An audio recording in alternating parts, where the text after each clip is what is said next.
Yes, sir, we're officially back at it. This is Boog Nice coming at you with the Marvel Legends Sasquatch Build-A-Figure Wave overview and Sasquatch Build-A-Figure review. Let's do it. This ain't for no scalper. You a scalper? Then fuck out shit. This one's for them real collectors. That's army building and posing figures. Marvel Legends, imports, mini matey, I'm fucking with them. Hype beast, we know about you. Stay buying figs, don't know about it. So a very solid wave here from Marvel Legends. They're kicking off 2018 in the proper way, putting out 3 very solid waves. The Okoye Build-A-Figure Wave, the Lizard Build-A-Figure Wave, and the Sasquatch Build-A-Figure Wave, as well as the 2 riders, Black Widow and her motorcycle, and Ghost Rider and his Hell Cycle.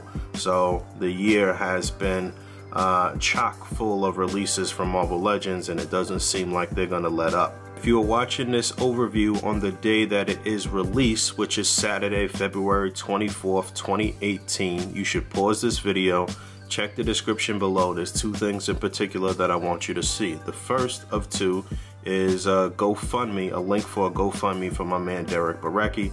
If you can, find it in your heart to donate anything to his medical fund, then please do that.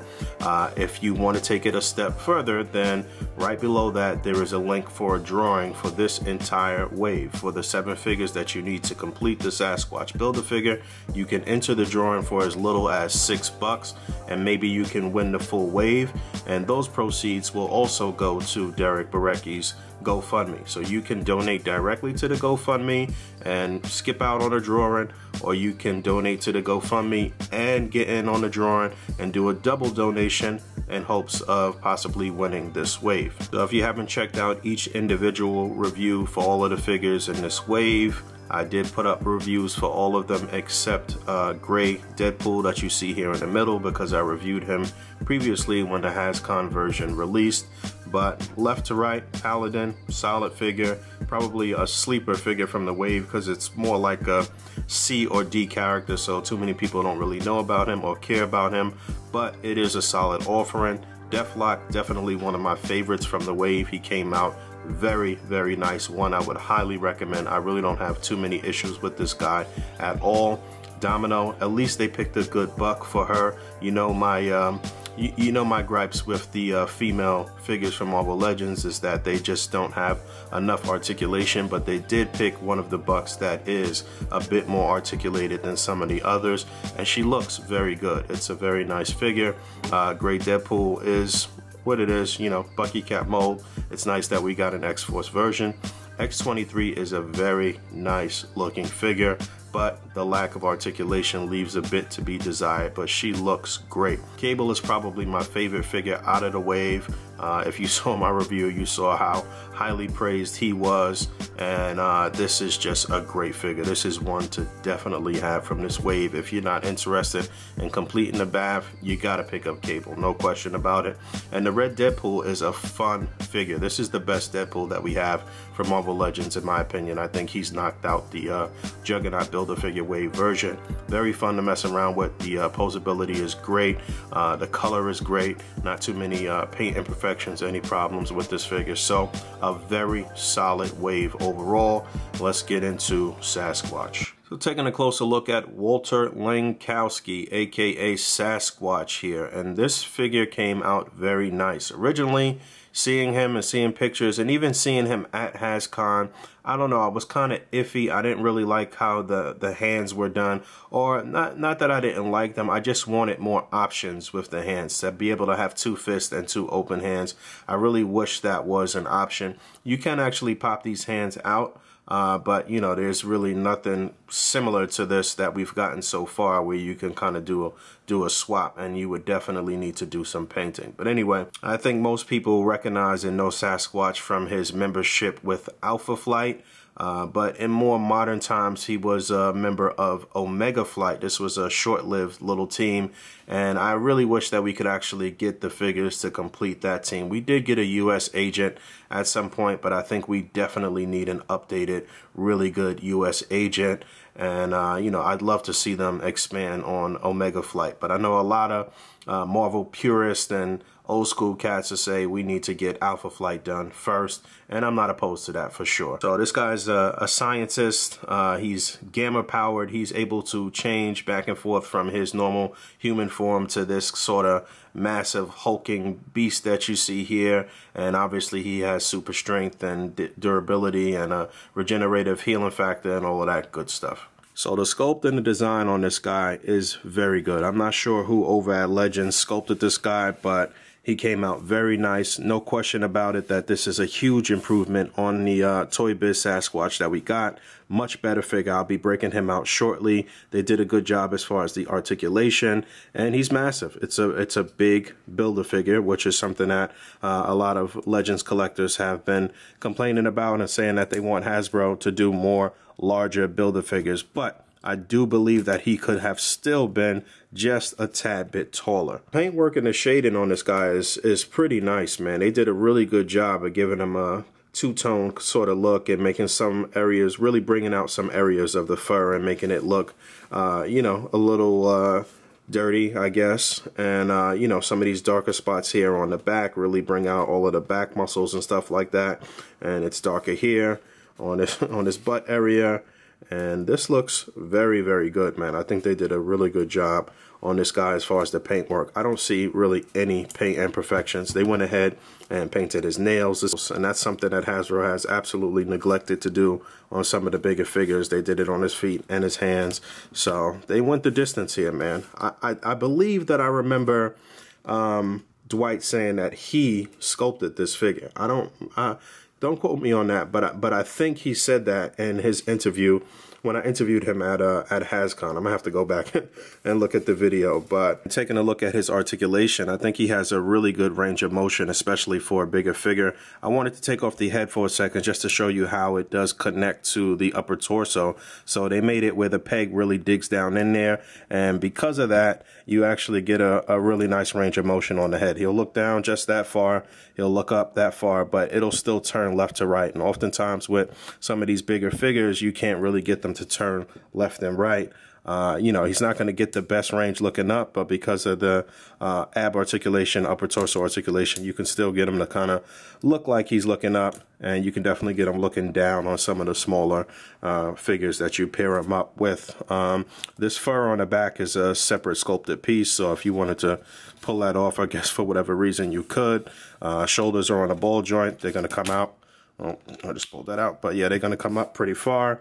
And you can do a full 360. You get an upper bicep swivel. You get a single jointed elbow, a swivel on the hinge on the wrist. And like I said, you can pop off these hands. You get waist articulation. You get an ab crunch going forward and back. But if you put it really far back, you get that gappage in there. That doesn't look too great, but you know, it does allow for a wider range of motion. You get a T-joint at the pelvis. The legs will come up just about that far. You'll actually get a really good split, upper thigh swivel, and a double jointed knee. That's really tight. And you get a hinge, and you get a nice deep pivot on the foot as well. So, like I said, a very good range of motion on this guy. You can definitely get him in some pretty cool poses and get him crouching pretty low. And only thing that I wish is that he had some more hands, an extra set of interchangeable hands. And going through some size comparisons, according to Marvel's wiki, he's supposed to be about 10 feet tall. So again, I do feel like the Build-A-Figure is a little undersized. I do think he could have been a bit taller. You can see the Walgreens exclusive Mr. Fantastic on the left, which I reviewed. If you didn't check that out, you should. And you can see Cable on the right. And I believe Cable is supposed to be like 6'6" or something like that. So again, you can still see that Sasquatch could have used a bit more height. Maybe they could have just extended the legs just a bit. There he is next to the old Toy Biz Apocalypse Build-A-Figure Wave Sasquatch. So while I do maintain that this newer version of Sasquatch is the more superior, he is definitely the better of the two. The old Toy Biz version is not a bad figure. It had pretty good articulation, and as you can see, he's taller than this newer version. So I will also maintain that this newer version should have been taller. I don't know how Hasbro didn't look at that. I mean, they had to look at the old Toy Biz version when sculpting this figure or constructing this figure, because I know it's in the back of their minds every time that they need to trump whatever they did, whatever was done with Toy Biz. So I don't know why they wouldn't really go the distance and really make him a behemoth and make him really tall. Also, the Toy Biz version has butterfly joints here on the shoulders, so he had quite a bit of articulation. He rotated here at the forearm as well. And, you know, those are some things that they probably could have added into this Hasbro version. If the Hasbro version had a little bit more height and butterfly joints, I mean, he'd probably be in the running for one of Hasbro's best Build-A-Figures ever. You know what? I said this newer one should have had interchangeable hands. He should have had an interchangeable head as well. You should have got a Screamin' version or something like that. I'm looking at the head in the way that the head connects to the Toy Biz one, and I'm wondering if maybe you could work with this and pull it out and maybe finesse it somehow on this newer one. But the newer one is so much more girthier, you know, he has so much more bulk on him, and that's what the Toy Biz version was missing. He was way too slender. And there he is next to the Hasbro Puck Build-A-Figure. Yes, I said I said Build-A-Figure. So this was something that really upset collectors and Marvel Legends fans, and you know, because this guy, for one, didn't really have the articulation that you would expect for Puck, and for two, he was a bit too small. And then on the right, you have the Juggernaut Build-A-Figure Wave Wolverine, and you see how the three of those stack up. We definitely need an updated Puck, because if they're going to flesh out Alpha Flight, a classic Alpha Flight, then, you know, they're going to have to revisit Puck. This was just a disappointing figure, no question about it. And Wolverine, the Canadian, he's hung out with Alpha Flight quite a bit, so him and Sasquatch definitely have a relationship in the comics. And then there he is next to some other larger Build-A-Figures. You have the Gladiator Hulk on the far left.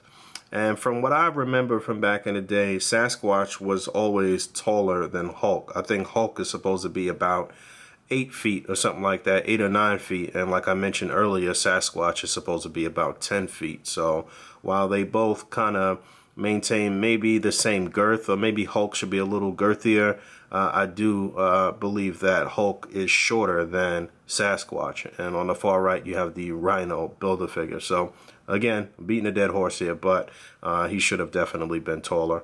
And I broke out Hulk here because I do believe that at some point Hasbro is going to give us a regular comic-based Hulk on this particular buck. So they're still not going to really look right stacked up next to each other.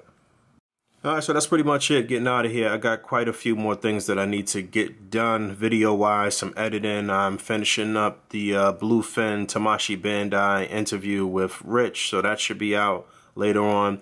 Don't forget to check the description below because this is the last 24 hours to enter the drawing for the Sasquatch Build-A-Figure Wave. I'm not sure how much longer the GoFundMe is going to be open. Well, I guess till they reach the goal. So quite a bit of time for that. But the actual drawing, the time is running out for you to enter that. Solid offering here from Hasbro. You know, like I said, my 1 or 2 minor issues shouldn't stop you from getting this guy. The fact that you're going to pick up 6 figures from this wave and get this one for free is great incentive.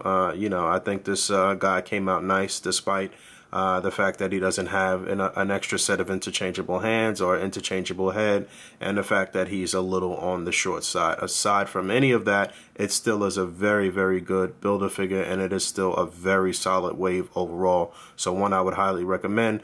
And as always, thanks for hanging out. Rate, comment, and subscribe.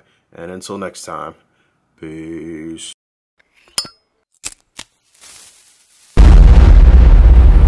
That's crispy.